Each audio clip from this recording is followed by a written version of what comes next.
Hey guys, welcome back to this channel. In this video, I'll be showing you guys how you can catch the Asian Arowana in Heartopia.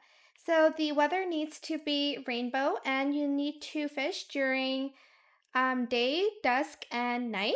And it's going to be located at the Meadow Lake, which is here. So I'm just going to fish. Hopefully I get it first try, but you'll never know. So hopefully I get it.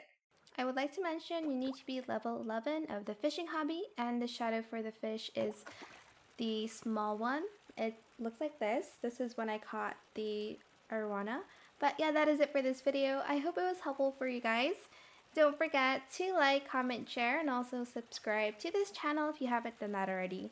If you have any more questions about this video, just leave it in the comment section down below. I will try my best to answer them all for you guys. And if you found this video helpful, please click the thanks button as well. Also, be patient because it took me forever to catch this fish.